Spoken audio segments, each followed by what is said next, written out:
Good morning, everyone, and welcome to my channel. Today, we are going to complete the remaining 50 questions of this is of 2018 का paper one है ये, right? तो आज हम इसको complete करने वाले हैं। 50 क्वेश्चंस हम कल कर चुके थे। हमारा जो मेन आइडिया बिहाइंड दिस है कि we just want to read the questions, ताकि जब हम बुक पढ़ें तो हमें थोड़ा सा आइडिया लग जाए कि किस टाइप के जो क्वेश्चंस हैं वो पूछे जाते हैं। ठीक है, आपको जो भी अपने अकॉर्डिंग लगता है, अभी राइट रॉन्ग जो कुछ भी लगता है, इट डज नॉट मैटर कि वो राइट हो रहा है या रॉन्ग हो रहा है या क्या हो रहा है, नहीं। हमें सिर्फ ये देखना है कि जो भी हम जो क्वेश्चन है थोड़ा सा आइडिया हमें लग जाए। ठीक है, सो हमारा मेन पर्पज ये है कि हम इसको अच्छे से पढ़ें और अच्छे से पढ़ने के बाद हमारे क्वेश्चंस को थोड़ा सा हमें आइडिया लगे। ठीक है, तो चलिए शुरू करते हैं। 51 क्वेश्चन है, which one of the following subject does not fall under the control of ministry of earth science. Ministry of earth science के अंडर कौन कौन सा फॉल नहीं करता है? Atmospheric technology and science, earth system science organisation, marine environment on the high seas, research related to earth system sciences. देखिए, जो apparently लग रहा है वो तो हमें लग रहा है कहीं ना कहीं ये मरीन एनवायरनमेंट है ना, कि मिनिस्ट्री ऑफ अर्थ साइंस के अंदर जो है मरीन एनवायरनमेंट तो शायद नहीं आना चाहिए। या फिर atmospheric technology and science, atmosphere से रिलेटेड है, लेकिन अर्थ में तो एटमॉस्फेयर से रिलेटेड होना चाहिए। अर्थ सिस्टम साइंस ऑर्गेनाइजेशन तो इसी के अंदर ही होना चाहिए। अर्थ सिस्टम साइंसेज, मेरे ख्याल से सब कुछ सही लग रहा है। एक हम सी पर है। Again I am telling you, हमें नहीं पता करना है कि ये गलत है या सही है। हमें सिर्फ जो जिस अभी हम प्रेजेंट नॉलेज पे हैं उस नॉलेज के अकॉर्डिंग हमें सिर्फ टिक करना है और आगे बढ़ना है। जैसे जैसे हम अपनी बुक्स पढ़ते रहेंगे, हमें नॉलेज बढ़ती रहेगी और इनको हम अटेम्प्ट करते रहेंगे, हमारे क्वेश्चंस ऑटोमेटिकली ठीक होते रहेंगे। ठीक है, चलिए नेक्स्ट क्वेश्चन है आपका। Which one of the following subjects does not fall under the control of ministry of electronics and information technology. तो मीटी के अंडर जो है कौन कौन सी ये फॉल नहीं करता है? Promotion of internet, IT and IT enabled services, I think होना चाहिए। Electronics and computer council of India, okay. Promotion of information technology education and information technology based education and matters relating to cyber laws, okay. MeitY cyber laws तो मेरे ख्याल से उस पर like करता है। इंफॉर्मेशन टेक्नोलॉजी, अब आईटी नाम हो गया उसका, education, promotion of information technology, education and information technology. देखो एजुकेशन वर्ड आया है यहाँ पर, ठीक है, तो थोड़ा सा ध्यान देना पड़ेगा। Electronics and computer council of India, electronics and computer council of India, electronics, okay, electronics and computer council, electronics and information technology की अगर हम बात करें तो पहला तो हो सकता है internet, IT, IT enabled services तो होनी चाहिए इसके अंदर। ठीक है, ये तो होना चाहिए। साइबर लॉज भी मुझे लग रहा है कहीं ना कहीं इसके अंडर में आते हैं या नहीं आते हैं। साइबर लॉज, और कौन डील करेगा साइबर लॉज को? एमएच डील करता है क्या? Cyber laws, cyber laws, cyber laws को एमएच तो डील नहीं करता यार, तो अपना इंटरनल सिक्योरिटी और वो सब कुछ डील करता है। Cyber laws, cyber laws information technology के पास ही होना चाहिए, मुझे लगता है इसी के पास होगा। ठीक है, तो ये 2 पॉइंट तो है। Electronics and computer council of India, देखिए इलेक्ट्रॉनिक्स की बात हो रही है, मिनिस्ट्री ऑफ इलेक्ट्रॉनिक्स भी ये है, ये तो कंप्यूटर काउंसिल, देखो स्पेसिफिकली उन्होंने कंप्यूटर नाम दिया है। चलो हम इसको भी करेक्ट मान लेते हैं। लेकिन जब हम बात करते हैं promotion of information technology education की, कि आईटी की एजुकेशन और आईटी बेस्ड एजुकेशन, वैसे देखा जाए तो करना तो इसी को चाहिए। इन दो में डाइसी फंस रहा है, बी और सी में से मुझे जो लगता है, तो हम किसको देंगे? Electronics and computer council of India या फिर promotion of information technology education and information technology based education. मुझे ये वर्ड एजुकेशन एजुकेशन थोड़ा सा हटके लग रहा है। यहाँ पर देखा जा रहा है तो यहाँ पे कंप्यूटर वर्ड थोड़ा सा, क्योंकि यहाँ पर मिनिस्ट्री ऑफ इलेक्ट्रॉनिक्स है ये, और आईटी इंफॉर्मेशन टेक्नोलॉजी कंप्यूटर के बिना तो पॉसिबल ही नहीं है यार। चलो मैं करता हूँ इसको, this is the right answer, मुझे लगता है कि शायद सी इज द राइट आंसर। ठीक है, नेक्स्ट चलते हैं। विच one of the following subjects does not fall under the control of department of expenditure. Department of expenditure के अंदर क्या क्या नहीं आता? Financial rules and regulations and delegation of financial powers, expenditure और कौन करेगा? फाइनेंशियल रूल्स देता है यार Indian audit and account department, okay. मुझे लगता है ये नहीं होना चाहिए, क्योंकि इसके ये तो सीएजी के अंडर में आ जाना चाहिए, Indian audit and account department. तो policy related to exchange rates of rupee, ये तो एक्सपेंडिचर कर देगा। Matter related to controller general of accounts, CGS से रिलेटेड, हाँ, मैटर डील कर सकता है, but department Indian audit and account department, Indian audit, Indian audit expenditure का ही तो ऑडिट करेगा यार। एंड या फिर matters related to controller general of accounts, CGA, controller general of accounts, financial rules and regulations and delegation of financial power, delegation of financial power, ये तो है, मुझे लगता है कि ये तो फॉल करता है, ठीक है, तो ये तो करेक्ट है। एक्सचेंज रेट रुपी का एक्सपेंडिचर या मिनिस्ट्री ऑफ, ये department of economic affair, economic affair depend करेगा या एक्सपेंड, ये मुझे लगता है यार थोड़ा सा डाउट हो सकता है इसमें ना। ये policy related to exchange rate of rupee, rupee का एक्सचेंज रेट जो है एक्सपेंडिचर ना करके इकोनॉमिक अफेयर भी तो कर सकता है ना। मुझे लगता है शायद ये सी इज द आंसर, ठीक है, ये गलत है यहाँ पे, ठीक है। ऑडिट भी हो सकता है क्योंकि एक्सपेंडिचर फाइनेंस बहुत बड़ी डिपार्टमेंट, तो ऑडिट वगैरह और सीजीए वगैरह उनके अंडर में आ सकते हैं, बट एक्सचेंज रेट जो है स्पेसिफिकली एक्सपेंडिचर के अंडर ना आके मुझे लगता है शायद इकोनॉमिक अफेयर के अंडर में होगा, ठीक है। नेक्स्ट आता है which one of the following subject does not fall under the ministry of food processing industry, ministry of food processing, ठीक है। तो beer including non alcoholic beer, तो beer, aerated water and soft drinks, food grains milling industry, okay, and central food and standardisation laboratory, central food and standardisation laboratory. देखिए मेरे हिसाब से ministry of food, जो processing industry होती है उसके अंदर बियर तो आ जाना चाहिए, इरेटेड वाटर एंड सॉफ्ट ड्रिंक्स भी आ जाना चाहिए, ठीक है। अब सेंट्रल फूड एंड स्टैंडर्डाइजेशन, उसको स्टैंडर्डाइज करना, स्टैंडर्डाइज करना, मिनिस्ट्री ऑफ फूड प्रोसेसिंग के अंदर, हाँ वहीं पे तो स्टैंडर्डाइज करेंगे इसको, ठीक है। या फिर food grains milling industry, food grains की जो मिलिंग इंडस्ट्री है, milling industry, ministry of food processing industry, doubtful है। अगेन दो पे आके अटक रहे हैं, central food and standardisation laboratory या फिर फूड ग्रेन्स मिलिट्री इंडस्ट्री, कौन सा होगा? Ministry of food processing industry के अंदर क्या आएगा, what do you think? Central food standardisation laboratory या फिर फूड ग्रेन्स मिलिंग इंडस्ट्री? अक्कड़ बक्कड़ बम्बे बो कर लो। फिर क्या हो सकता है? Central food and standardisation laboratory, central food, central food की बात कर रहा है, सेंट्रल, सेंट्रल मतलब अपना सेंट्रल गवर्नमेंट का रिगार्डिंग फूड और स्टैंडर्डाइजेशन लेबोरेटरी, में या फिर फूड ग्रेन्स, मुझे लगता है ये है, ये नहीं है। मैं होता तो ये ट्रिक करता, बाकी चलते हैं आगे। विच one of the following subject does not fall under the ministry of control of ministry of health and family welfare के अंडर में क्या क्या नहीं आता है? With which the central government deals in a legislative capacity only for the union both and both legislative and executive capacity for all union territories.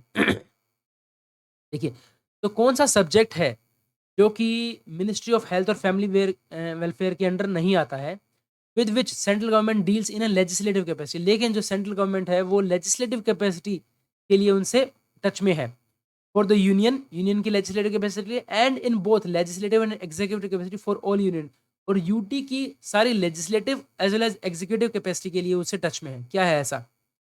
तो medical profession and medical education, mental health, drug standards या फिर national commission on population.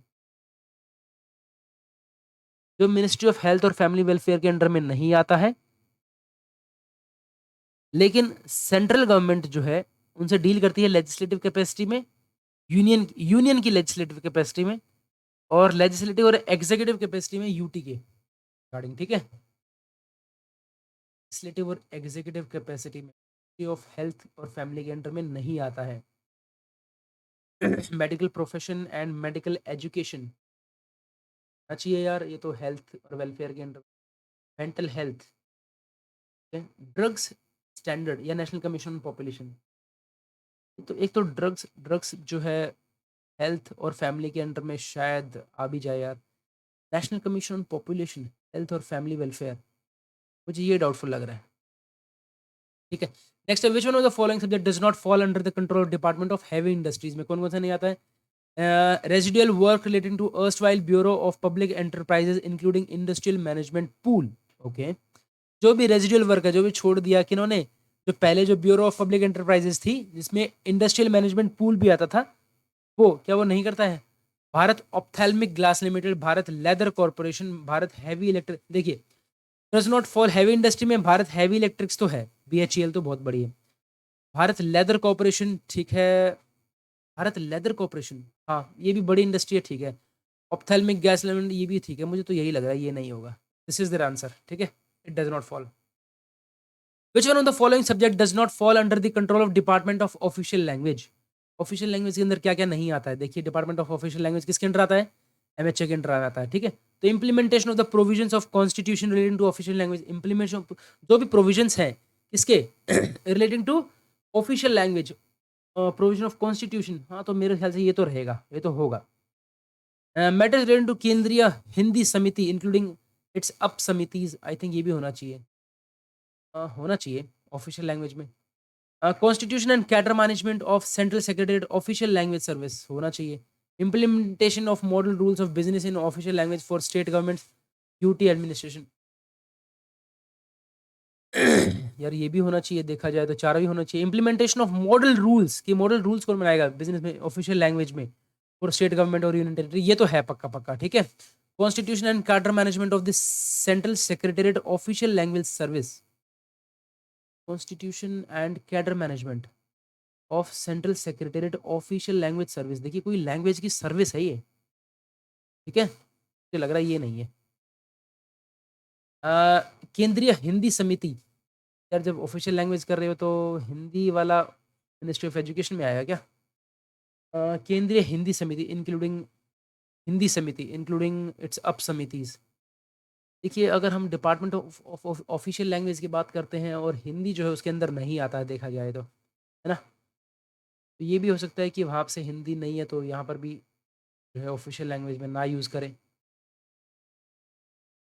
पहला तो ठीक है, D भी ठीक है।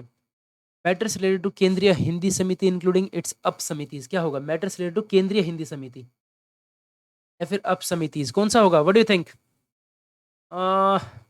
Matters related to Kendriya Hindi Samiti या फिर constitution and cadre management of central secretariat official language services, सुनी नहीं है यार देखा जाए तो। चलो ठीक है, सी सी देते हैं, C is the answer, let's go. Next है which one of the following subjects does not fall under the control department of justice के अंडर कौन कौन नहीं आता है?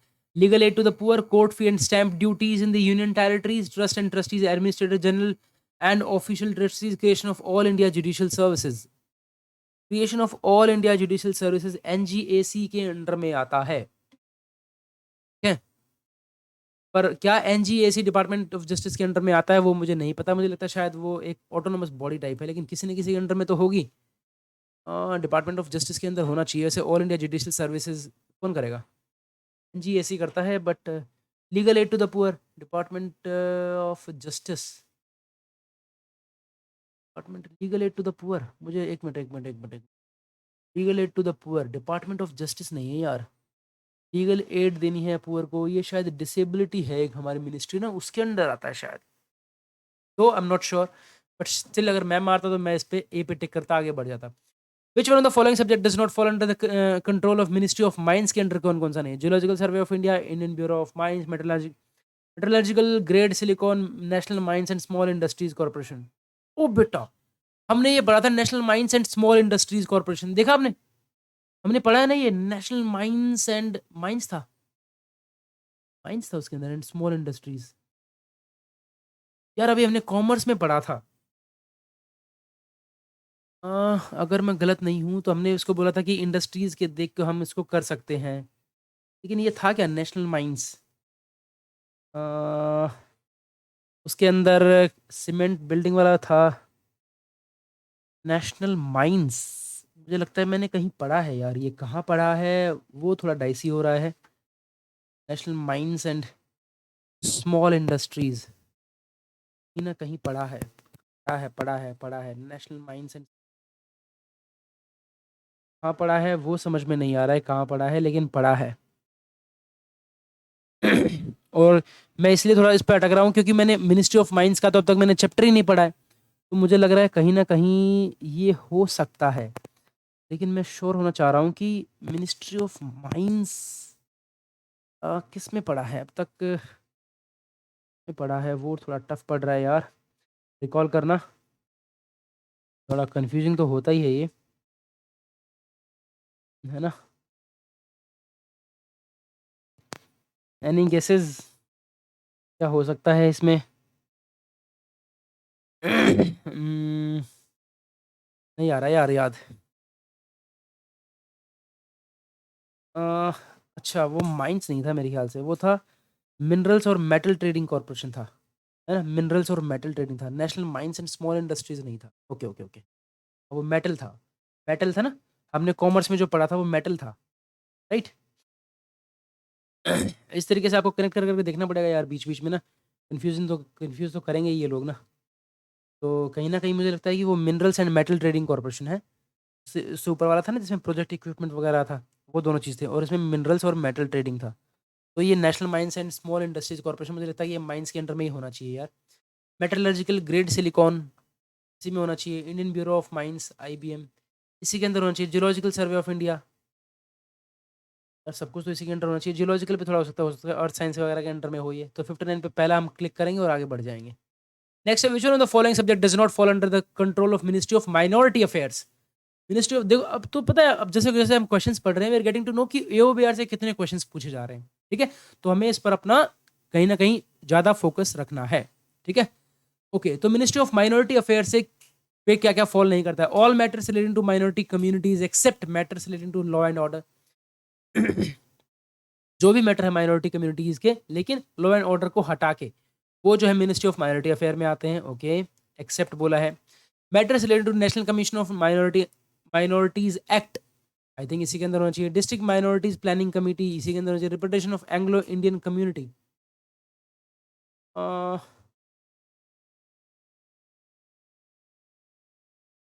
Anglo Indian community, Anglo Indian भी तो, लेकिन एंग्लो इंडियन शायद ये गलत हो यार। बस तो हम इसी को टिक करेंगे, आगे बढ़ जाएंगे। Designation of central assistant public information officer, जो CAPIO जो होता है, ठीक है? एक होता है PIO के नीचे होता है CAPIO, उनका असिस्टेंट जो होता है, ठीक है? तो by public authorities is provided under which of the following section of the RTI act? ओ भाई साहब, ये कंफ्यूजन है भाई। 31324152, इसमें तो अक्कड़ बक्कड़ बम्बे बो, जय जय राम, बस कुछ भी लगाओ आगे बढ़ो, या फिर छोड़ दो यार, ठीक है? नेगेटिव मार्किंग भी है। आपको डिसाइड करना है। अगर 60 तक आप लग रहे हैं कि 50-60 तक आप अच्छे स्कोर कर रहे हैं, तो नेगेटिव आपको इम्पेक्ट कर देगा, मत कीजिए। कुछ नहीं आता तो बस प्रभु के आश्रित हो जाओ, जो आ रहा है वो अपना क्लिक करो और आगे बढ़ो, ठीक है?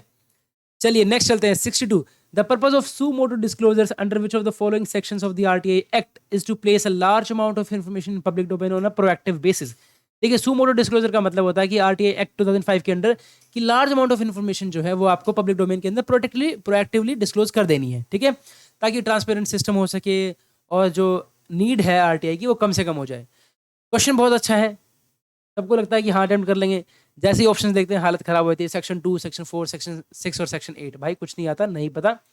जय प्रभु, जय प्रभु। कुछ भी टिक मारी, आगे बढ़िए, या फिर छोड़ दीजिए, आगे बढ़िए। Refusal to accept an application on the ground that the demand draft bankers cheque IPO submitted by the applicant has been drawn in the name of account officer may amount to refusal to the accept the application. It may result in imposition of penalty by the Central Information Commission on the concerned CPIO under which of the following sections of the RTI Act? बहुत गंदे questions पूछ रहे हैं यार। I mean, how is it possible to just dwell into such deep into the sections? भाई मतलब, अगर कोई बंदा RTI कर रहा है ना, पूरी जिंदगी RTI डील कर रहा है, तब तो यार he can deal with these questions. Otherwise तो यार इट प्रीटी टफ। से कैसे डील करेंगे यार इन क्वेश्चंस को? तो क्वेश्चन आपको ये बोल रहा है कि अगर आप मान लीजिए CPIO जो है रिफ्यूज कर देता है कि नहीं, जो आपने बैंकर्स चाहिए जो IPO दिया है, ये जो है इसके नाम पर नहीं है, ये that has not been drawn in the name of, has been drawn in the name of account officer, ठीक है? कई बार कहते हैं कि नहीं, ये जो है अपने अकाउंट ऑफिसर के नाम पे वो किया है, तो इसलिए हम इसको रिफ्यूज कर रहे हैं। तो ऐसा नहीं है यार, आप अगर ऐसा करेंगे तो CIC आपके ऊपर पेनल्टी लगा सकता है, ठीक है? चाहे वो अकाउंट ऑफिसर के नाम पे दे, चाहे CPIO के नाम पे दे, आपको एक्सेप्ट करना है, ठीक है? आपको इन्फॉर्मेशन रिफ्यूज नहीं करनी है। और रही बात इसकी, कुछ भी लगाइए, आगे बढ़िए, या फिर मत लगाइए। मैं तो इस पर लगा रहा हूँ। चलिए जी, आगे चलते हैं। Which one of the following sections of RTI Act 2005 enables the government to prescribe application fee for supply of information? तो फी का पूछ रहा है कि फी किसके अंडर देनी होनी चाहिए सेक्शन का, भाई कुछ आइडिया नहीं है, आगे चलते हैं। तो हमारे जैसे हमें एक क्वेश्चन किस पे फोकस करना है, यहाँ पे जो एक क्वेश्चंस आ रहे हैं, 3-4 जो क्वेश्चंस आए हैं वो क्या है कि सीपीआईओ जो है, CAPIO जो है किस एक्ट के अंदर डेजिग्नेट किया जाता है। दूसरे क्वेश्चन में आया है कि आपको प्रोएक्टिव इन्फॉर्मेशन जो ट्रांसपेरेंट देनी है वो किस सेक्शन के अंडर में है। तीसरा है आपको रिफ्यूज नहीं करना है, ठीक है, वो किस कोई भी जगह अकाउंट ऑफिसर के नाम पे आईपीओ या ड्राफ्ट दे रखा है तो आपको रिफ्यूज नहीं करना है, वो किस एक्ट के अंडर में है, किस एक्ट नहीं किस सेक्शन के अंडर में है। तीसरा है फोर्थ क्वेश्चन है आपका कि फी जो है किस सेक्शन के अंडर आपको प्रिस्क्राइब की हुई दे रखी है। नेक्स्ट आपका following action provide that a public information officer may seek the assistance of any other officer for proper discharge of his और हर ड्यूटीज। तो आरटीआई एक्ट बोलता है कि पब्लिक इन्फॉर्मेशन ऑफिसर जो है वो असिस्टेंस ले सकते हैं किसी भी ऑफिसर की, ठीक है, यस ले सकते हैं, अगर उनको चाहिए तो वो असिस्टेंस ले सकते हैं। वो बताइए किस में ले सकते हैं भाई, sub section 3 and 4 of section 4। मतलब पढ़ने में भी कितना वियर्ड लग रहा है यार, मतलब can you imagine sub section 3 and 4 of section 4, sub section 4 and 5 of section 5।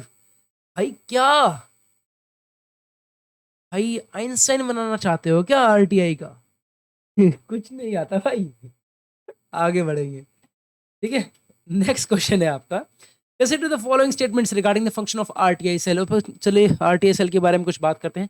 The cell will be single reference point to receive applications, appeals, complaints and decisions of central information commission.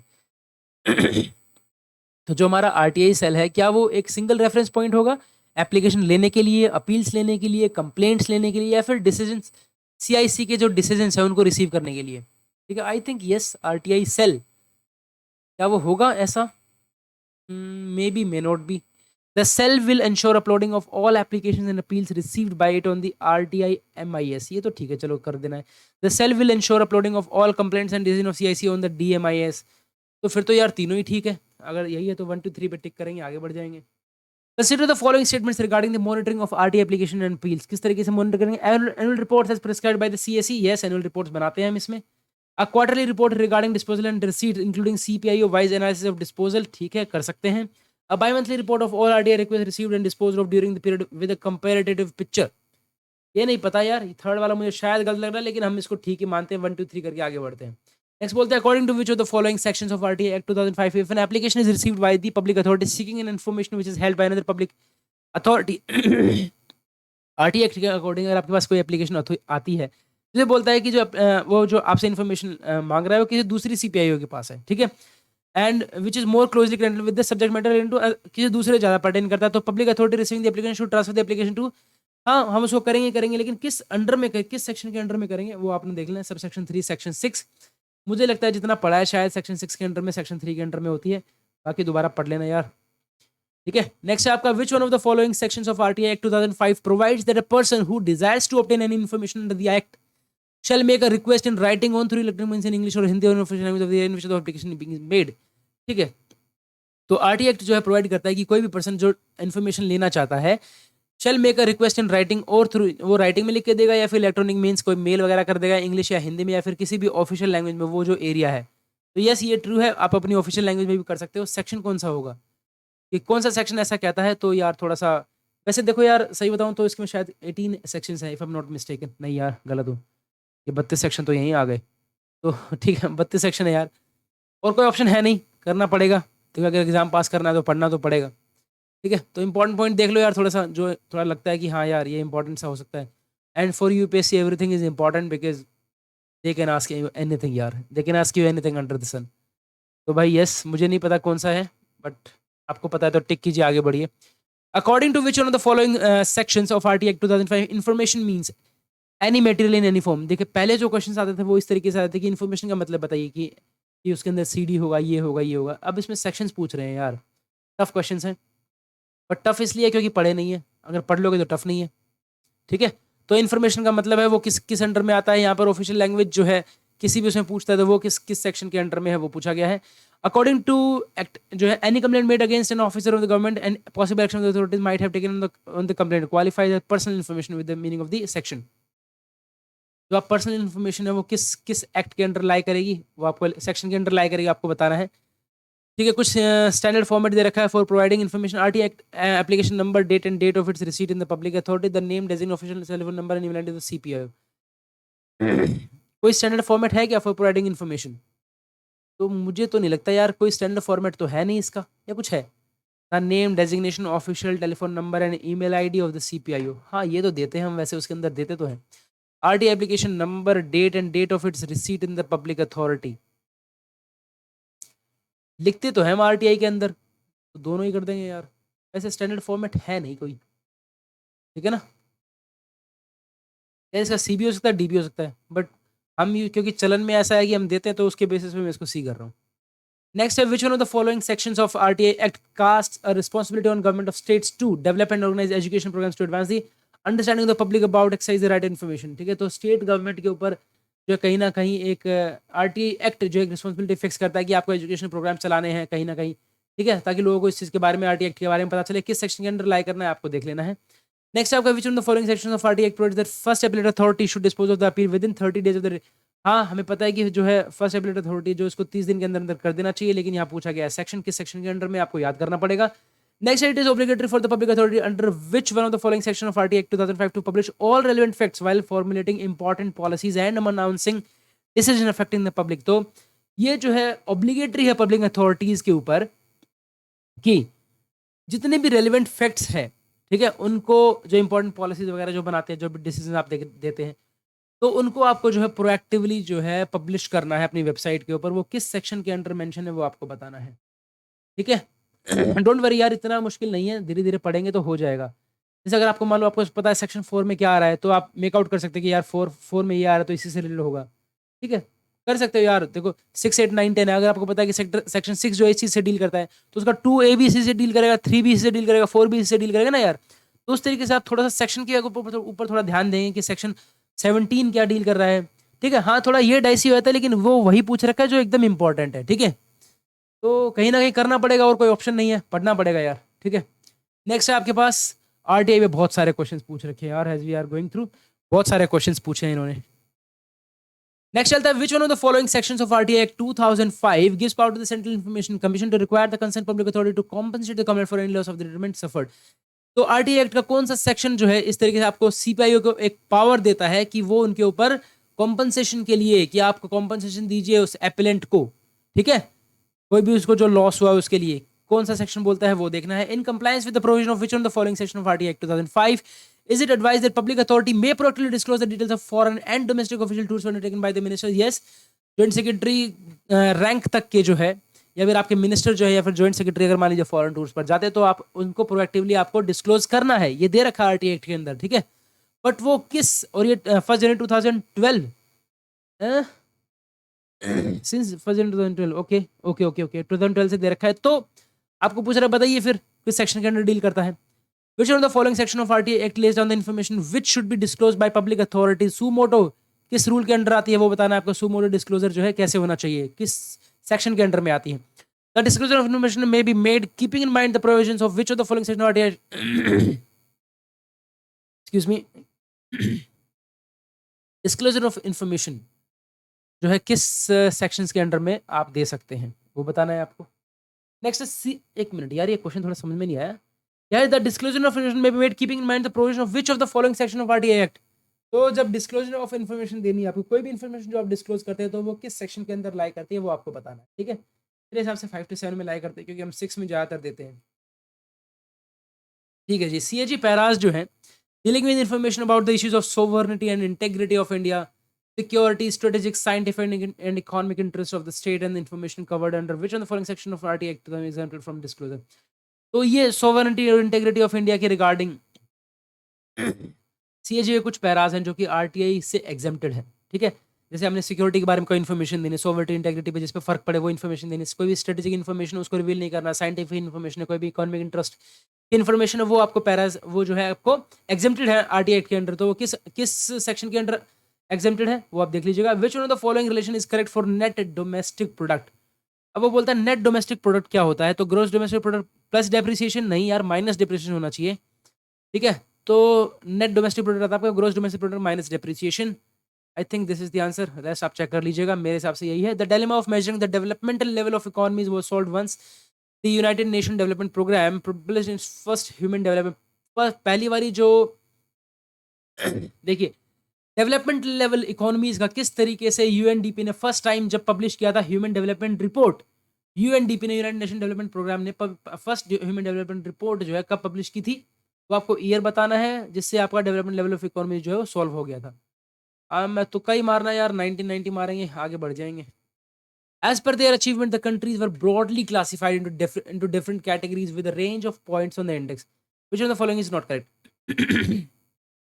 अगर हम बात करें achievements की, the countries were different जो है classify की गई हैं with range of points, index में कुछ रेंज दे रखी है, ठीक है। तो उनमें से बोल रहे हैं कि एक रेंज गलत है, वो बताना। जैसे हाई ह्यूमन डेवलपमेंट कंट्रीज, इन्होंने पॉइंट ऑफ इंडेक्स दिया 0.8 से 1 तक, क्या इंडेक्स सही है, क्या रेंज ठीक है।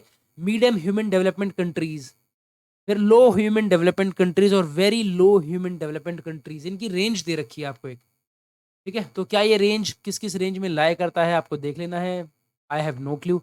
International day of happiness is celebrated on, कब होता है भाई, नहीं पता, एक्चुअल में नहीं पता इंटरनेशनल डे ऑफ हैप्पीनेस कब मनाया जाता है।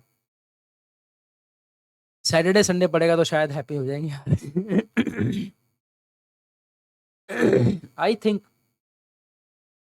इंटरनेशनल डे ऑफ हैप्पीनेस मुझे लगता है शायद 20 मार्च को, शायद कुछ थोड़ा बहुत पड़ा हो तो शायद मुझे लगता है 20 मार्च को। नेक्स्ट चलते हैं, nudges can be used in policy making with effective outcomes by taking policy action which of the following is not correct.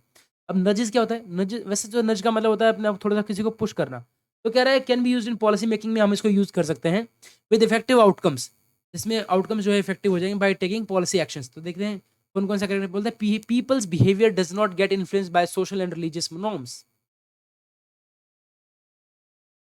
Okay. People behaviour does not get influenced by social and religious norms, भाई होते हैं, 100% होते हैं यार, ठीक है, ये तो 100% होता है, तो ये रॉन्ग है।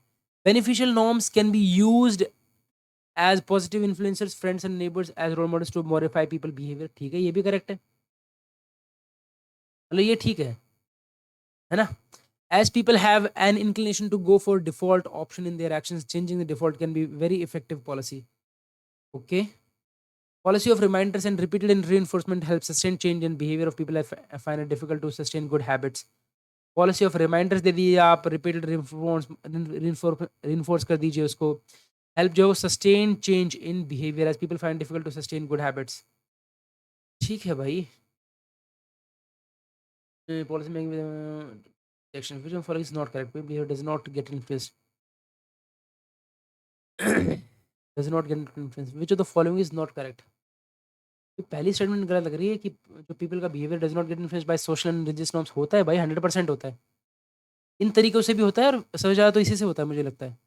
नेक्स्ट आपका which one of the following is aimed at supplying these those goods and services to the disadvantage and marginalise section of society which are bare minimum but essential in nature. ठीक है, which one of the following is aimed at supplying those goods and services to the disadvantage and marginalise section of society which are bare minimum but essential in nature. तो कौन सी जो है following, कौन सी जो policy है वो इस पर क्या करती है, एम करती है किस पर, सप्लाइंग गुड्स को सप्लाई या सर्विसेज को सप्लाई करने टू द डिसएडवांटेज और जो मार्जिनलाइज सेक्शन ऑफ सोसाइटी के, उनको ही कम से कम बेयर मिनिमम जो है या फिर एकदम इसेंशियल चीजें जो है उन तक पहुंच पाए। Long term policy, short term policy, industrial policy या physical policy.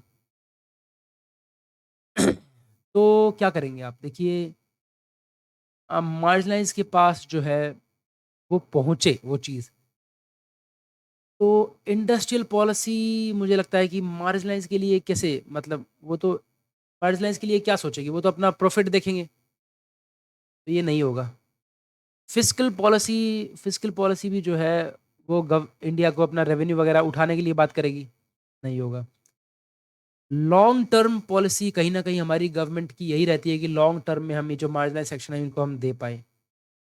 Short term policy भी होती है वैसे देखा जाए तो कई बार, कि एकदम से जैसे कहीं पर भी अ, मान लीजिए कोई भी जो मार्जिनलाइज सेक्शन है उन तक एकदम से आपको कोई इमीडिएट हेल्प पहुंचानी है, सप्लाई पहुंचानी है वहाँ पर, होता तो यही है जब एकदम से आग लगती है कहीं पर, तब भी जहाँ वहाँ पर जाके उनको जो है इस तरीके से कुछ दिया जाता है। बट गवर्नमेंट की एक पॉलिसी भी होती है कि यार लॉन्ग टर्म में जो है इनको किस किस तरीके से हम इनको धीरे धीरे, लेकिन रूट कॉज पे तो कोई काम हो रहा है या रूट कॉज पे भी काम करती है गवर्नमेंट, ऐसी बात नहीं है, रूट कॉज पे भी काम करती है। शॉर्ट टर्म और लॉन्ग टर्म पॉलिसी में थोड़ा मैं कंफ्यूज हो रहा हूँ। लॉन्ग टर्म पॉलिसी देखिए, अगर मान लीजिए जैसे हम बात करें, जैसे जो मार्जिनाइज सेक्शन है, जैसे जो जिनको रहने के लिए घर भी नहीं है, उनके लिए अगर हम देखा जाए तो हम कोई लॉन्ग टर्म पॉलिसी, मतलब लॉन्ग टर्म पॉलिसी हम उसके लिए यूज़ करते हैं जिसके लिए हम कॉज बाय कॉज, छोटे छोटे रूट लेवल से हम उसको जो है हटाना शुरू करते हैं। लेकिन मुझे लगता है कि लॉन्ग टर्म पॉलिसी हम वो कम यूज़ में होती है, शायद होता होती है, हमें दिखती भी नहीं है। लेकिन हमें ये पता चलता है कि एकदम से शॉर्ट टर्म पॉलिसीज़ तो यूज़ होती है, जैसे कहीं पर भी एकदम से कुछ हुआ तो उनको वहाँ पर हेल्प प्रोवाइड कर दी, तो शायद मेरे हिसाब से शॉर्ट टर्म पॉलिसी का एक कारण हो सकता है ये। नेक्स्ट है, consider the following statements regarding the NITI Aayog. NITI Aayog के बारे में कुछ बताइए आप। So the state governments and the local bodies must be made equal partners in development process through the following changes. ठीक है, understanding and supporting their development needs and aspirations, incorporating varied local realities into national policies and programs with the required flexibility. हाँ यार, होना चाहिए ये। The process of reforms in India has to be completed by which of the following process? Reforms कैसे कर सकते हैं? Liberalization, privatization, globalization, तीनों से ही ठीक है, ये हो रहा ही है, ठीक है। नेक्स्ट है आपका, the rate of inflation is rate of change of general price level which is measured at. Inflation कैसे चेक करते हैं आप? Rate of price level minus price level year, minus जैसे rate of price level year, किसी year में उसमें से minus year करेंगे, उसका प्राइस जो है, मान लीजिए अब की बार जो है 100 रुपये था, पिछली बार जो है 90 रुपये था, उसको डिवाइड कर देंगे प्राइस से, किस प्राइस से? 90 से मल्टीप्लाई बाय 100। क्या वो होगा? देखो, इसको आप इस तरीके से कर सकते हैं। इन्फ्लेशन कैसे चेक करेंगे आप? जैसे मान लीजिए अब की बार का था प्राइस लेवल ईयर एक्स, आपने मान लिया अब की बार का 100 रुपये है, लास्ट टाइम का मान लिया आपने -1 है, तो मान लिया पिछली बार का था 1 रुपी, पिछली बार का था प्राइस लेवल ईयर जो भी था उसमें से -1, तो आप इसमें माइनस कर लीजिए, मान लीजिए 90 था तो आपने इसको 89 कर दिया, ठीक है। अपोन में प्राइस लेवल ईयर एक्स -1, तो ईयर एक्स हमारे पास क्या आ रहा है? ईयर एक्स -1 यानी कि 89 इंटू 100। तो क्या ये प्राइस लेवल इन्फ्लेशन होती है? ए, हो तो सकती है यार। नेक्स्ट है आपका प्राइस लेवल ईयर एक्स, अब की बार का 100 है, पिछली बार का +1 कर दीजिए, माइनस उसमें -1 कर दीजिए भाई। तो किसी को पता होगा तो ही पता होगा, बट हाँ अगर थोड़ा स्पीड अप कर सकते हैं तो आप कर लीजिए इस तरीके से, ठीक है। नेक्स्ट है आपका, with an overall objective of bringing transparency in the Indian real estate market, the housing price market is expected to serve highly important and timely process. देखिए, जब हमारा ओवरऑल ऑब्जेक्टिव जो है वो है that is to bring transparency in the Indian real estate market, ठीक है, तो हमारा हाउस प्राइस इंडेक्स जो है वो क्या एक्सपेक्ट करते हैं आपकी? वो सर्व करता है some highly important and timely processes. देख लेते हैं, whether a broker is quoting too high a price for houses in the cities, ठीक है, क्या जो हाउसिंग प्राइस इंडेक्स है इस चीज़ पर ध्यान देता है? क्या banks, housing finance bodies will be able to estimate only if the loan applications are realistic for the properties?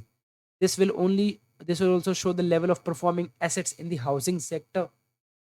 तो जो हमारा ओवरऑल ऑब्जेक्टिव है that is to bring transparency in the Indian real estate market में, तो जो हमारा housing price index है, क्या आप उससे एक्सपेक्ट किया जाता है कि वो कुछ सम हाईली इंपॉर्टेंट पॉइंट्स को, टाइमली प्रोसेस पर्पजेज को उनको पूरा करे, ठीक है। तो पॉइंट्स दे रखा है इन्होंने, आपके हिसाब से कौन सा करेक्ट है? कि whether a broker is quoting too high a price for the houses in the cities, क्या वो चीज़ देखते हैं कि कोई भी के जो ब्रोकर है क्या वो बहुत हाई डिमांड रख रहा है उसकी? ओके। क्या बैंक्स या फिर हाउसिंग फाइनेंस बॉडीज हैं, क्या वो एस्टिमेट कर पाएंगी if the loan applications are realistic for the properties? ये जो लोन एप्लीकेशन है वो रियलिस्टिक है या नहीं प्रॉपर्टी के लिए? This will also show the level of performing assets in the housing sector की, इसके अलावा कि कौन कौन से परफॉर्मिंग एसेट्स है हाउसिंग सेक्टर के। आपको बताना है हाउसिंग पुअर प्राइस इंडेक्स, अगर आपने पढ़ा है then only you can answer this. ठीक है, नेक्स्ट चलते हैं हम आपके, the consider the following statements. Okay, major traits जो हैं डिप्रेशन के वो क्या क्या हो सकते हैं? An extremely low aggregate demand in the अब डिप्रेशन मतलब यहाँ पर जो ह्यूमन बीइंग का डिप्रेशन उसकी बात नहीं है, यहाँ पर इकोनॉमी का डिप्रेशन की बात हो रही है। तो उसके मेजर ट्रेट्स क्या-क्या हैं? An extremely low aggregate demand in the economy causes activities to decelerate. Yes, ऐसा होता है कि जब किसी की डिमांड ही नहीं आती तो कहीं न कहीं डिप्रेशन जो ये जो इकोनॉमी है, एक्टिविटीज़ वो डिसेलरेट हो जाती हैं। यस, ये तो है। मतलब कि डिमांड और सप्लाई जो है इसके ऊपर डिपेंड करती है। Inflation being comparatively lower. Inflation जो है कंपैरेटिवली लोअर है, तो डिप्रेशन का है, मेजर ट्रेट्स हैं। हाँ, अगर किसी की इन्फ्लेशन नहीं हो रही, could be given okay, the employment avenue starting shrinking forcing employment to grow fast। employment avenues जो है start and shrinking, employment जो है कम हो रही है, फोर्स होते हैं जिससे कि employment rate जो है बढ़ती जाती है जिसकी वजह से क्या डिप्रेशन के केस में ऐसा होता है? जब भी डिप्रेशन आता है तो डिप्रेशन आ गया, लोगों के पास जॉब चली गई, कुछ भी हो गया, लोगों के पास पैसा नहीं है, तो क्या होगा? एक्सट्रीम लो एग्रीगेट डिमांड आ जाएगी। तो पहला तो आंसर है, ठीक है। Inflation being comparatively lower, inflation जो है जब डिमांड अगर लो हो गई तो उस चीज़ का जो प्राइस है वो ऑटोमेटिकली लोअर हो जाएगा, ठीक है। एम्प्लॉयमेंट एवेन्यूज जो है स्टार्टेड श्रिंकिंग, ऑटोमेटिकली डिप्रेशन आ रहा है तो वो हो जाएगी। और employment rate to grow fast, तीनों ही है यार, all three are the answer. Okay, out of the many reasons forwarded by the experts responsible for failure of the land reforms in India, the following could be considered most important one. देखिए, land reforms के कुछ failure होने के कुछ कारण दिए गए हैं, उनमें से आपको बताना है क्या क्या है लैंड रिफॉर्म जो फेल हो गई जिसकी वजह से। Well, the land in India is considered a symbol of social prestige, status, and an identity. Unlike the other economies which succeeded in their land reform programs, where it is seen as just an economic asset for income earning. तो yes, ये कहीं ना कहीं true है कि जो land है that is considered a symbol of social Prestige, कि भाई हमारे पास स्पेशली जो वेल ऑफ जो हमारे यहाँ पे सेक्शंस हैं सोसाइटीज़ के अंदर, वो कंसिडर करते हैं। आपने देखा होगा बहुत सारी कास्ट्स ऐसी हैं जो बहुत वेल ऑफ हैं, उनके पास अगर आप बात करें तो उनके पास बहुत बहुत ज़मीनें होती हैं। तो ये सोशल प्रेस्टीज की बात मानी जाती है। इवन जब वो शादी करते हैं तो भी ऐसे बोलते हैं कि नहीं हमारे पास इतनी एकड़ ज़मीन है। तो इस तरीके से वो बात करते हैं। यस, कहीं न कहीं होता है। स्टेटस की बात होती है, यस। आइडेंटिटी की बात होती है। अनलाइक द अदर इकोनॉमीज़, दूसरी इकोनॉमीज़ के अनलाइक, उनसे एकदम ऑपोज़िट में, which succeeded in their land reform programmes, जो कि सक्सीड कर गई अपने लैंड रिफॉर्म में, where it has seen just an economic asset for income earning. जहाँ पर जो है उन दूसरी चीज़ों को सिर्फ एक इकोनॉमिक एसेट की तरह ट्रीट करते हैं, लेकिन यहाँ पर सोशल प्रेस्टीज की बात होती है लैंड में, इसलिए ये this is correct. Political will which was required to affect land reforms and make it a successful. Yes, कहीं ना कहीं पॉलिटिकल विल भी, अगर गवर्नमेंट चाहे तो क्या नहीं कर सकती। पॉलिटिकल विल अगर हो जाए कि भाई, बट उससे बहुत सारी चीज़ें भी जो है हैप हैज़र्ड हो जाएँगी। किसी के पास ज़मीन है, किसी ने, देखिए किसी ने जब ज़मीन ली है तो उस टाइम पे ज़मीन ली है जिस टाइम पे, और दूसरे लोगों ने दूसरे तरीके से अपने पैसा यूज़ किया है। किसी ने जो है अपना खाना-पीना जो है पूरी एक जनरेशन उन्होंने इस तरीके से निकाल दी, बहुत अपने हाथ को टाइट रखे और उन्होंने ज़मीन पे ज़मीन ली। उनके पास अब ज़मीन हो गई, जो नेक्स्ट जनरेशन है उनके पास ज़मीन आ गई है, वो भी जो है इस मेंटालिटी से हैं कि वो ज़मीन को ऐड कर रहे हैं। और उनकी ज़मीन को अगर गवर्नमेंट एकदम से बोले कि नहीं, ज़मीन को वो कर दीजिए, तो प्रॉब्लम तो है। पॉलिटिकल विल, हाँ, अगर हम उनके पॉइंट ऑफ व्यू से सोचें तो कहीं न कहीं पॉलिटिकल विल की ज़रूरत थी। अगर वो पॉलिटिकल विल होती तो कहीं न कहीं वो चीज़ हो सकती थी। जैसे जो है बहुत सारे जो बड़े-बड़े किसान हैं जिन्होंने उनकी ज़मीन ले ली थी, छोटे किसानों की, तो वो पॉलिटिकल विल की कहीं न कहीं कमी रही। अगर ऐसा होता तो शायद वो जितने भी जो ज़मीन है, जो गरीब लोगों के पास है, जो एक्चुअल में दूसरी जगह अपनी ज़मीन होने के बावजूद, क्योंकि वो अपनी ज़मीन को छुड़ा नहीं पा रहे हैं, दूसरों की ज़मीन पे जाके काम करते, तो अपनी ज़मीन अगर मिल जाती तो अच्छा होता। सरदार वल्लभ भाई पटेल साहब थे, पूरा इंडिया यूनाइट कर दिया, ठीक है? तो कर सकते थे, मतलब मुझे लगता है। Rampant corruption in public life, political hypocrisy and leadership failure in the Indian democratic system. हाँ, मान सकते हैं। भई अगर आप देखिए फेलियर ऑफ लैंड रिफॉर्म्स को देखेंगे तो कहीं न कहीं ये पॉइंट भी आप उसको मान सकते हैं। तो 1, 2, 3 इज़ द रीज़न। नेक्स्ट चलते हैं, the MSPs are fixed at incentive level to fulfil the following purposes. MSP होता है आपका एमएसपी होता है आपका, एमएसपी देते हैं ना, जैसे गेहूँ का जो प्राइस दिया जाता है उसको, एक एमएसपी गवर्नमेंट फिक्स करती है उसको, है ना? फुल फॉर्म मुझे इसकी क्लिक नहीं कर रही है यार, क्या है ये? तो एमएसपी जो है are fixed at incentive level to fulfil the क्या-क्या पर्पस करें, to induce less investment by farmers in the farm sector. To motivate farmers to adopt improve crop production technologies to enhance production and thereby farmers income. देखिए, तो 3 तो 100% है। MSP इसलिए fix किया था कि इनकम जो फार्मर्स है उनके पास अच्छी अच्छी पैसा आए, तो फिक्स किया था। To motivate farmers to adopt improve crop production, उनके पास पैसा अच्छा आएगा तो क्रॉप प्रोडक्शन टेक्नोलॉजीज में वो अपना इन्वेस्ट करेंगे। To induce less investment by farmers in the farm sector, नहीं ये थोड़ा ना यार, ठीक है। तो आपका ये 2 और 3 आंसर है इसका। नेक्स्ट है, there have been certain anomalies in India's food management under the PDS which need immediate attention. तो पीडीएस जो हम फूड जो डिस्ट्रीब्यूट करते हैं उसके अंदर कुछ जो है एनोमलीज हैं, बात कर लेते हैं क्या क्या है। The percentage distribution of economic cost of wheat and rice has been rising fast, ठीक है। तो परसेंटेज डिस्ट्रीब्यूशन जो है, कहीं ना कहीं जो डिस्ट्रीब्यूशन जो हो रही है उस पर जो व्हीट और राइस की जो इकोनॉमिक कॉस्ट है उसकी परसेंटेज डिस्ट्रीब्यूशन की वो बढ़ रही है। The pooled cost of food grains accounts for 2/3 of the economic cost of wheat, right. जो पूल्ड कॉस्ट है मतलब सबको अगर आप इकट्ठा करो फूड ग्रेन्स को, accounts for 2/3 of the economic cost of wheat and rice. तो व्हीट और राइस की अकेली की 2/3 कॉस्ट जो है इस पर आ रही है। This has made the economic cost of food grains to Food Corporation of India increase over the years, और जिसकी वजह से जो इकोनॉमिक कॉस्ट है वो फूड ग्रेन्स की वो एफसीआई के अंदर इंक्रीज हो गई है ईयर्स में। ओके, कुछ कुछ समझ में आया, कुछ कुछ नहीं। नेक्स्ट चलते हैं, increasing cost of labour. Yes, देखो, there has been anomalies in India's food management under PDS. Increasing cost of labour, fertilizer, pesticides and other inputs have made production of crops costlier over the time. This forced the government to keep the increasing of the MSP.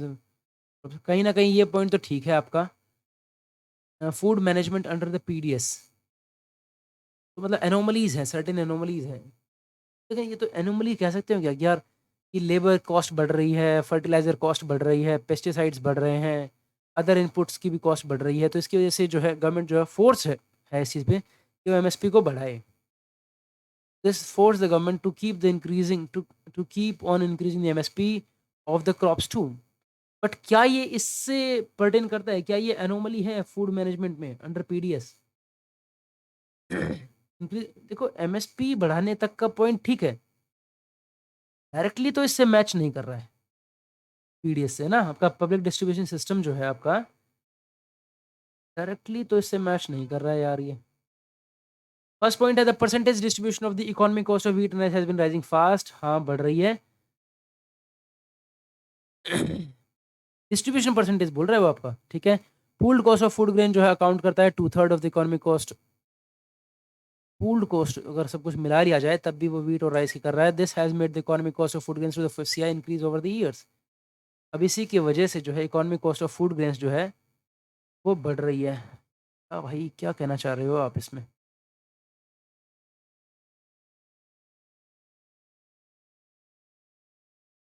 Food management में दिक्कत है ना यार। मैं तो neither 1 neither 2 पे लगाऊंगा यार। Supply chain activities cover everything. अब सप्लाई चेन के अंदर क्या क्या है? Product development, sourcing, production, logistics, क्या क्या होता है आप बताइए। सप्लाई चेन मतलब आइटम आपके पास तैयार है, अब वहां से आपको भेजना है। प्रोडक्ट डेवलपमेंट में क्या सप्लाई चेन में क्या प्रोडक्ट डेवलपमेंट होती है? I don't think so. Sourcing होती है, कहाँ से सोर्स करना है होता है। लॉजिस्टिक होता है, बिल्कुल होता है। 2 और 4 तो है यार, देखो ये बात तो पक्की है कि 2 और 4 यानी कि 4 वाला पॉइंट तो है, यानी कि 1 वाला हम नहीं कह सकते। 2 और 4 पक्का है, तो इसमें 4 नहीं है तो इसलिए हमने काट दिया, ठीक है। सप्लाई चेन के अंदर प्रोडक्शन कितनी मैटर करती है? देखो कहीं ना कहीं 2 3 4 है क्या? 2 3 4 लगा सकते हैं, या फिर प्रोडक्ट डेवलपमेंट सप्लाई चेन में कैसे मैटर करेगा? सप्लाई चेन है आपकी, सप्लाई चेन में प्रोडक्ट डेवलपमेंट कैसे मैटर करेगा? प्रोडक्ट डेवलपमेंट तो उनका काम है ना यार, सप्लाई चेन तो उसके बाद शुरू होती है। I think 2 3 4 is the answer. The first industrial policy statement of India was announced on, देखिए यहाँ पे 2 क्वेश्चन पूछ चुके हैं वो इस तरीके के। एक आया ये कि फर्स्ट इंडस्ट्रियल पॉलिसी जो स्टेटमेंट वो कब हुई थी, और एक यूएनडीपी ने ह्यूमन इंडेक्स किस ईयर में निकाला था। तो फर्स्ट इंडस्ट्रियल पॉलिसी कब आई थी इंडिया की? 19 ना तो पता था कि 48 49 में आई थी, लेकिन किस टाइम पर आई थी ये नहीं पता भाई। Okay, some portion of the disinvestment proceeds should be used, ठीक है। Some portion of disinvestment proceed, disinvestment समझते हैं आप, जिसमें जो पीएसयूज वगैरह है इनकी डिसइन्वेस्टमेंट कर रहे हैं कि भाई जो है रेवेन्यू इतना नहीं आ रहा है तो गवर्नमेंट उनको डिसइन्वेस्टमेंट कर दे रही है। तो बोलता है कि some portions of the disinvestments proceeds should be used, किसमें होना चाहिए, in the divested PSU itself for upgrading purposes. इसको डिसइन्वेस्टमेंट ही कर दिया, अब उस डिसइन्वेस्टेड पीएसयू में क्या करोगे आप, अपग्रेडिंग, अब उसको अपग्रेड क्या करना है, मतलब नहीं करना। In the turn around of the other PSUs, ठीक है कर सकते हैं। इन द पब्लिक डेट रिपेमेंट और प्री पेमेंट, हाँ यार पब्लिक डेट डेट रिपेमेंट कीजिए, ठीक है। In the social infrastructure education health care, देखो भाई सोशल इंफ्रास्ट्रक्चर में कर सकते हैं, पब्लिक डेट में कर सकते हैं, टर्न अराउंड ऑफ अदर उसमें कर सकते हैं। वन थोड़ा डाउटफुल लग रहा है, 2 3 4 कैन बी द आंसर। और यहाँ पर देखिए फर्स्ट वाला जो पॉइंट है ना, मैं किस लिए मना कर रहा हूँ इसको, जो पहले से जो डिविस्टेड पीएसयू है, तो आप अपग्रेड, अगर अपग्रेड करना हो तो पहले से कर लीजिए, उसको डिसइन्वेस्टमेंट क्यों कर रहे हैं। मैंने शायद इसलिए आंसर दिया है। Which one of the following is an important driver of economic growth which helps in sustaining high growth rate, increasing productivity, a major source of non-debt financial resources and employment generation। देखिए क्या इनमें से क्या एक ऐसा important driver है economic growth के लिए जो कि हेल्प करता है कि आपकी जो ग्रोथ रेट है वो सस्टेन करे, प्रोडक्टिविटी आपकी बढ़े, और जो नॉन डेट फाइनेंशियल रिसोर्सेज है उनका वो मेजर सोर्स है, और एम्प्लॉयमेंट जनरेशन भी है। FDI, ease of doing business, make in India, startup. यार देखो है तो सारी चीज, देखो इकोनॉमिक ग्रोथ की बात करें तो मेक इन इंडिया है, सस्टेन हाई ग्रोथ भी मेक इन इंडिया से हो जाएगा, increasing productivity make in India से हो जाएगा, major source of non debt financial resources, non debt, हाँ नॉन डेट आएगा यार इससे, ठीक है make in India, employment generation make in India, ठीक है। मुझे लगता है कि सब इंपॉर्टेंट ड्राइवर है इसका। ईज ऑफ डूइंग बिजनेस एक पार्ट हो गया, मेक इन इंडिया करो यार, make in India, startup India भी ठीक है, बट मेक इन इंडिया, अब मैं मेक इन इंडिया इसको दूंगा, ठीक है। Which one of the following would be achieved through measures such as increased supply of cheaper domestic coal, coal linkage rationalisation, liberal coal swaps from inefficient to efficient plants, coal price rationalization based on GCV, that is gross calorific value, supply of washed and crushed coal, and faster completion of transmission lines। तो कहता है कि इन चीजों से आप क्या achieve कर सकते हैं। देखो which of the following would be achieved, इस चीज से अगर आप कर देते हैं increase supply of cheaper domestic coal, अगर आप चीपर डोमेस्टिक कोल की सप्लाई इंक्रीज कर देते हैं, कोल के बीच में जो लिंकेज है रैशनलाइज कर देते हैं उसको, लिबरल कोल स्वैप्स को आप कोल को आप स्वैप कर सकते हैं, उसमें लिबरल हो जाए थोड़ा, from inefficient to efficient plants, थोड़ा सा उनमें स्वैप कर दीजिए, थोड़े जो इनएफिशिएंट प्लांट्स हैं उनके अंदर एफिशिएंट प्लांट्स को वो चीज़ देंगे आप। तो कोल प्राइस रैशनलाइजेशन, थोड़ा सा प्राइस में भी आप चेंज कर दीजिए, supply of wash and crush coal को भी सप्लाई बढ़ा दीजिए, faster completion of transmission lines, अगर ये सब कुछ कर देते तो क्या अचीव हो पाएगा इससे। Operational efficiency, reduction in cost of power, reduction in interest cost, enforcing financial discipline, क्या हो पाएगा इससे देखिए। क्या reduction in cost of power होगी, अगर आप चीपर डोमेस्टिक कोल देंगे तो उससे फर्क क्या पड़ेगा, उससे एफिशिएंसी तो बढ़ नहीं पाएगी। ऑपरेशनल एफिशिएंसी ओवरऑल बढ़ जाएगी मुझे लगता है, लेकिन कुछ की कम हो जाएगी। Reduction in interest cost, reduction in interest cost, enforcing financial discipline, discipline, हाँ एनफोर्स तो हो जाएगा यार, फाइनेंशियल डिसिप्लिन तो कहीं ना कहीं एनफोर्स हो जाएगा इससे, है ना, यही टिक करेंगे यार। नेक्स्ट है आपका the feasibility report of the Japan international cooperation agency है, JICA, was approved by the government of India in, कोई फिजिबिलिटी रिपोर्ट निकाली थी यार आपकी जापान इंटरनेशनल कोऑपरेशन एजेंसी ने, वो अप्रूव की थी गवर्नमेंट ऑफ इंडिया ने, कब, एनी आइडिया, आइडिया नहीं है यार इसका। चलिए नेक्स्ट क्वेश्चन है, which one among the following union ministries launch the services e health assistance and teleconsultation, ठीक है, e health assistance and teleconsultation initiative in India, कौन से मिनिस्ट्री ने निकाला, मिनिस्ट्री ऑफ इलेक्ट्रॉनिक्स ने, defence science and tech ने, या फिर हेल्थ एंड फैमिली वेलफेयर ने। देखो पार्ट देखा जाए तो इलेक्ट्रॉनिक का भी है और हेल्थ मेन है, तो मुझे लगता है कि हेल्थ ने निकाली होगी with the help of electronics. The motto Satyameva Jayate, truth alone triumphs, is written in which of the following scripts, भाई देवनागरी में लिखा है यार सत्यमेव जयते, है ना। Which park among the following has been declared as India's first other effective area based conservation measures, OECM? अभी इंडिया का पहला OECM पार्क कौन सा है? That is other effective area based conservation measures. नहीं पता यार कौन सा है, बट क्लिक करना तो कॉर्बेट पे करेंगे, मुझे लगता है शायद है। The Parliamentary Standing Committee report strongly recommended and proposed for guaranteed number of days of work in Minerga from 100 से 120 दिन हो गया यार, है ना। The 15th Indian European Union Summit which endorsed India EU strategic partnership and roadmap to 2005 was held on, कब हुई थी भाई? पता तो नहीं है यार कब हुई थी। The operation Sadbhavna is being undertaken which of the Euro territory is the basic needs of the local population? सद्भावना, ऑपरेशन सद्भावना शायद जम्मू कश्मीर में चल रहा है यार, मुझे लगता है ऐसा है, यही चल रहा है ना। Okay, ministry of law and justice, ये जो मुझे देख रहा है ना ये सद्भावना, अगर ये करेक्ट है तो मुझे लग रहा है शायद वो जम्मू कश्मीर में वो नहीं था, वो छोटे छोटे शॉर्ट्स आते हैं यूट्यूब पे, उससे मैंने गेस किया यार, ये मुझे नहीं पता और ये करेक्ट है भी या नहीं, बट मुझे लगता है शायद उसमें है। Ministry of Law and Justice being the oldest limb of government of India was the outcome of first Charter Act enacted by the British Parliament. Ministry of Law and Justice being the oldest limb of the government of India was outcome first Charter Act. किस Charter Act के according Ministry of Law and Justice आई थी?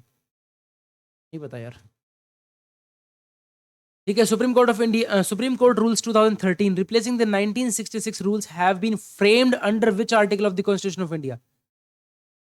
अच्छा, अभी 2013 के rules आए थे जिन्होंने 1966 के रूल्स को रिप्लेस कर दिया था, वो किस आर्टिकल के अंडर हुआ है मुझे नहीं पता।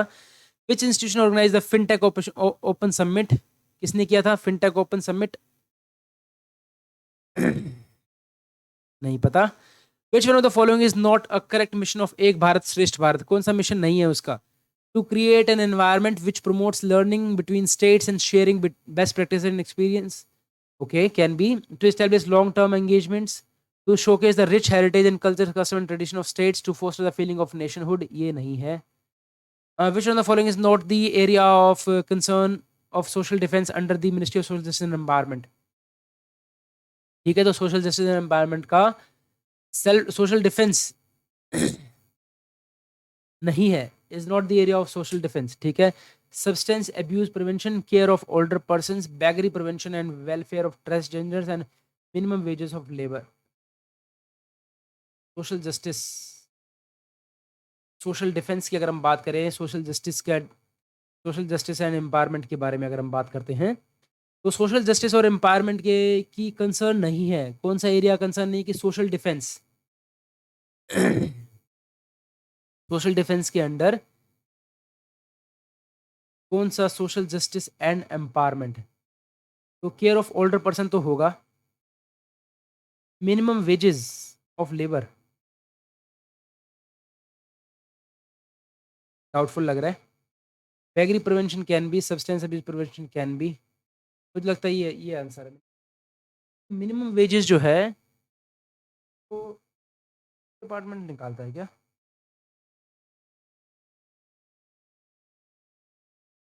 मिनिमम वेजेस के ऑर्डर ओल्डर पर्सन का, ठीक है, beggary prevention and welfare of transgender भी हो सकता है, एब्यूज, सब्सटेंस एब्यूज प्रिवेंशन,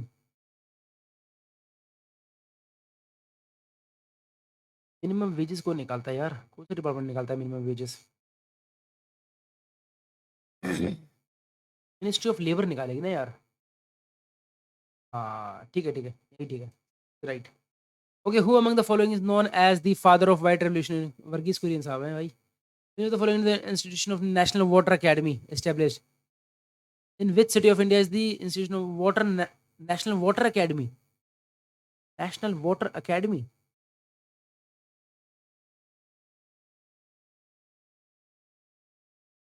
पता नहीं है यार वैसे।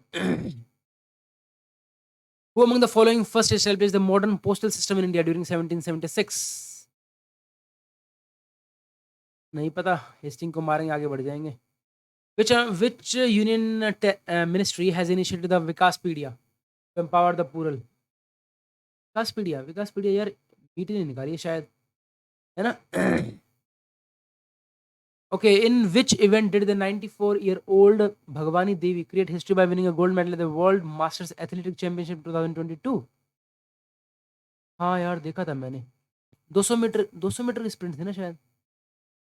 हाँ 200 मीटर स्प्रिंट में जीती थी यार वो, देखा हुआ था, पता नहीं कितना ट्रू है यार।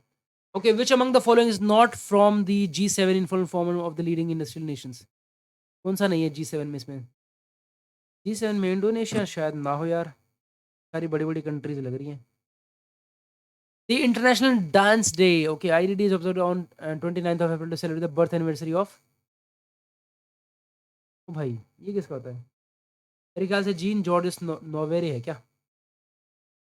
पढ़ा है शायद मैंने यार ये कहीं पर ना, 29 अप्रैल वाला ये। Which country has the largest number of paid newspaper in the world? Paid newspaper सबसे ज़्यादा कहाँ पर है? Which country has the largest number of paid newspaper? ना इंडिया ही होगा यार। Which among the following is interested with the guarding of Indo Nepal and Indo Bhutan border? कौन है जो इंडो नेपाल और इंडो भूटान पर ITBP है? इंडो इंडियन, वो तो तिब्बतियन बॉर्डर पे है यार Amit. Commando battalion for resolute action, CRPF तो इंडस्ट्री वाली पे आती है। रैपिड एक्शन फोर्स, SSB भी नहीं है यार मेरे ख्याल से। रैपिड एक्शन फोर्स नहीं, ये भी नहीं है। Commando battalion for resolute action, guarding of Indo Nepal and Indo Bhutan borders, commando battalion for resolute action, CRPF तो नहीं है यार। रैपिड एक्शन सशस्त्र सीमा बल, ये लग रहा है यार, commando battalion for resolute action, पता नहीं कितना ट्रू है। All right, so here we are, अभी चलो ये कंप्लीट हो गया है। तो yes, again I would say कि हमारा जो मेन पर्पस है वो क्या है, just to understand the type of question which are being asked in UPSC. हमें सिर्फ क्वेश्चन पे फोकस करना है, को क्या आ रहा है क्या नहीं आ रहा, that is a secondary thing. हमें सिर्फ क्वेश्चंस पे फोकस करना है, क्वेश्चंस पे फोकस करने, चैप्टर्स को अच्छे से रीड करना है, try to come back and resolve these questions again, ठीक है। यही हम करेंगे डेली, क्वेश्चंस को पढ़ेंगे, क्वेश्चंस को रीड करेंगे, और थोड़ा क्वेश्चंस के बारे में आइडिया लेंगे, फिर हम दोबारा से बुक पढ़ेंगे, फिर देखते हैं कितना सॉल्व हो पाता है। बेसिकली रिवर्स इंजीनियरिंग कर रहे हैं, try we are just trying to learn selective कितना हो पाता है। लेट्स सी, ठीक है। With this, thank you so much and have a great day, keep preparing, keep doing.